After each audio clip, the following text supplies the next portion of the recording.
സാധാരണക്കാരന് അപ്രാപ്യമാകുന്ന തരത്തിലാണ് സംസ്ഥാനത്ത് സ്വർണ്ണവില കുതിച്ചുയരുന്നത്. ഇന്നും സ്വർണ്ണവിലയിൽ വലിയ കുതിപ്പാണ് ഉണ്ടായിരിക്കുന്നത്. ഒരു പവന് 87,000 രൂപയാണ് ഇന്നത്തെ സ്വർണ്ണവില. 1 ഗ്രാം ലഭിക്കണമെങ്കിൽ 10,875 രൂപ നൽകണം.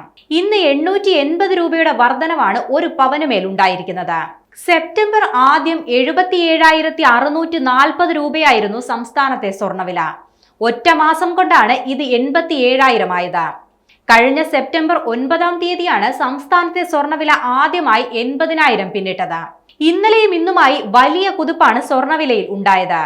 ഇന്ന് ഒരു പവന്റെ ആഭരണം വാങ്ങാൻ 1 ലക്ഷം രൂപ ചിലവാകുമെന്നാണ് കണക്ക്. GSTയും പണിക്കൂലിയും കൂടിയാകുമ്പോൾ ഒരു പവൻ ആഭരണത്തിന്റെ വില 1 ലക്ഷം കടക്കും. സ്വർണ്ണവില കുറഞ്ഞിട്ട് സ്വർണം വാങ്ങാമെന്ന പ്രതീക്ഷ അസ്തമിച്ചുകൊണ്ടിരിക്കുകയാണെന്ന് തന്നെ പറയാം.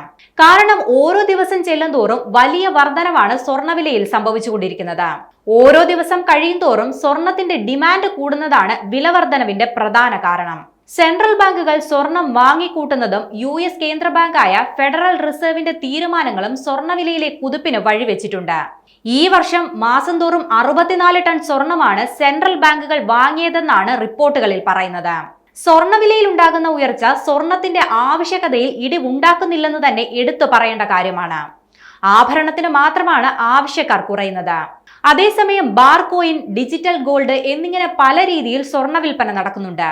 അവയ്ക്കെല്ലാമാണ് ആവശ്യക്കാരുള്ളത്. നിക്ഷേപകരും ഉപഭോക്താക്കളും സ്വർണ്ണവിലയിൽ തുടരുന്ന ഈ സ്ഥിരതയെ ഇരുകൈയും നീട്ടി സ്വീകരിക്കുക തന്നെയാണെന്ന് പറയാം.